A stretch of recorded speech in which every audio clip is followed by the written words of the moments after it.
Our topic today is wave data analysis.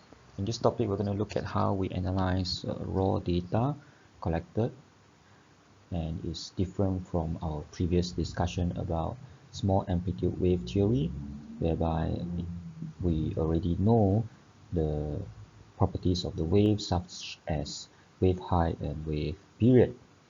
Here, wave data analysis is taking the raw measured data in order to analyze the wave period, wave data, and other properties. Previously, we have mentioned about the waves originates from offshore region where storms and winds action apply forces on the surface of the sea. Now, specifically, we refer to this area as seas. It is the region whereby the waves are forced. That means they are still receiving energy from the wind, from the storm, and because of that, the waves are usually relatively steep, whereby the steepness may fall into typically a range like this.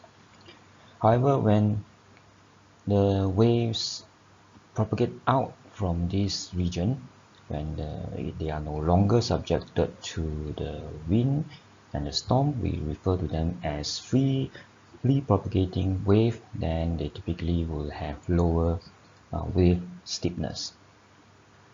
Now, if we are able to measure the waves in this offshore region, then records will show that the wind generated waves are basically a superposition of large number of different waves with different wave height, different wave period, and different energy spectra. We will describe a bit more about what is energy spectra later on.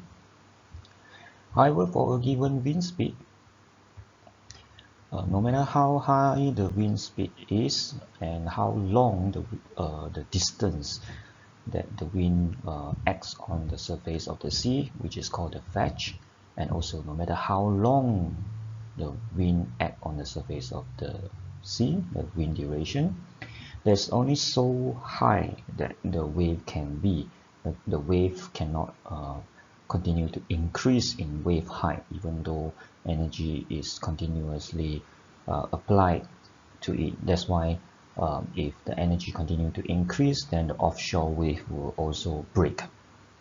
So in the limiting condition, it is called the fully developed sea, which means that when the location already receive more than enough energy and the wave height can no longer grow any further, then that is defined as the fully developed sea. It is a state whereby the rate of the energy input from the wind is balanced by the rate of the energy dissipation due to turbulence and wave breaking. In this slide, we look at typical wave record from the offshore region. The scale is given here for the time and also for the magnitude. As we can see, the wave patterns, if it is measured from adjacent location, that means nearby location, they may look quite similar, but they are very unlikely to be the same, and also they are far from sinusoidal. So the reason that the wave appear like this is because they are made up of superposition of different wave of different wave height and different wave amplitudes and different wave duration. So in order to analyze wave records like this, we are going to look at how it is done. So whether we are doing short-term or long-term wave analysis, that depends on the length of data we have. Whereas in terms of the approach that we use, we have time domain analysis and frequency domain analysis. Here we're going to look at the time domain analysis. The figure here shows wave observation, very much like the one that we looked at earlier on. So on the horizontal axis here is time, and the vertical axis here is the surface elevation fluctuation. Now when we have a complex wave observation like this, then one of the first step in time domain analysis is to perform the zero crossing method in order to identify the individual wave. So for example, over here we have one wave. How do we define one wave? It depends on zero crossing.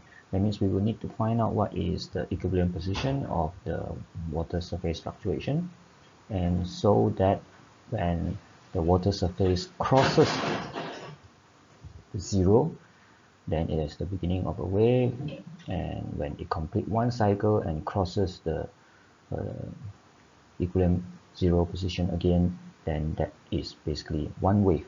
So if that is a single wave, we have the wave height and the wave period of that particular wave. So using the same method, you will notice that this is another wave. This is another wave. More interesting is this one. If you look at this, the zero crossing is at this point. It goes up and then it goes down. It goes up again, but since it haven't crossed the zero, so we continue, and that's it. The end point is actually here. So in this case, we will consider this as one wave, and we will find out what is the wave duration and the wave height. So if we carry out the time domain analysis and use the zero crossing method to identify the individual waves, obviously every single wave will have a different wave height and a different wave period. So in this particular case, what we are interested to do next is to identify the significant wave height and the significant wave period, which is used to approximate the real sea condition as a monochromatic wave. The real sea condition is not a monochromatic wave, but by finding the significant wave height, one value to represent the wave height, and also the significant wave period, one value to represent the wave period, then essentially we now approximate, or we assume that the real sea is monochromatic. Very much like many of the examples we have looked at in the small amplitude wave theory, typically you are given the wave height and the wave period of the deep water wave. This is how we get the wave height, and this is how we get the wave period. We get the significant wave height and the significant wave period. Now the significant wave height is written as h sub s, or h1/3. The reason is written as h1/3 because the significant wave height is defined as the average height of the highest 1/3 waves. We will explain this in more detail next. Significant wave period typically refers to the average period of the highest 1/3 of the waves in the same wave, whose crest and troughs crosses the mean water level using the zero crossing method. In order to illustrate the significant wave height, here we're going to look at one example, and we are going to use a relatively short observation so that we can understand the concept much better. So let's assume that we have deployed a measurement on site, and we have a short-term observation. When you obtain the short-term observation, you bring the data back. You carry out the zero crossing analysis to identify the individual wave. And let's say right now, based on the data collected, there are altogether 21 waves in the entire period of measurement or observation. And each of these wave, each of these 1 to up to 21 wave have different wave height, and of course they would also have different wave period. We are going to illustrate the analysis of the wave height. The analysis of the wave period follows exactly the same method. If we plot out the number of wave for different wave height, typically we are going to see a distribution like this. as you can see, there are less wave with smaller wave height. The number of wave with a wave height of 0.8 is 1, a wave height of 0.9 is 2. There are also less wave with relatively larger wave height. Most of the wave will be in this region, and the largest wave height is 1.7, but the largest number of wave is in the region of 1 or 1.1 meter only. We call this Rayleigh distribution. We will discuss about the Rayleigh distribution in more detail later on. Right now, we'll go back to focus on significant wave height. In order to get the significant wave height, now we're going to sort this wave height in the order of decreasing magnitude. So you notice that the largest wave height observed here is not 1.7, actually it's actually 1.65, and the next one is 1.6, and so on, and the smallest observed is 0.85. Okay, they are all from here. So once we have sorted the list, and since we have 21 number of observation, so 1/3 will be 7 observation. So the top 7 observation are here. Now if we take the top 7 or top 1/3 of the observation and average out the observation here, then we find that the average wave height of this top 1/3, the highest 1/3, is 1.429 meter. So this is the significant wave height. So this value represents the wave height of this set of data, this set of observation. It is not represented by the highest value. If we want it to report the highest value, we'll just say the H max is 1.65. It is not represented by the average of the value. If we average out everything, we will get an average of 1.162, which is somewhere here, 1.162. But H1/3 is 1.4, which is somewhere here. Now the H1/3 is useful because it is more conservative. We are considering a larger wave compared to the average. The average is only 1.1, but we are not using the maximum 1.65 because the maximum only occurs very rarely.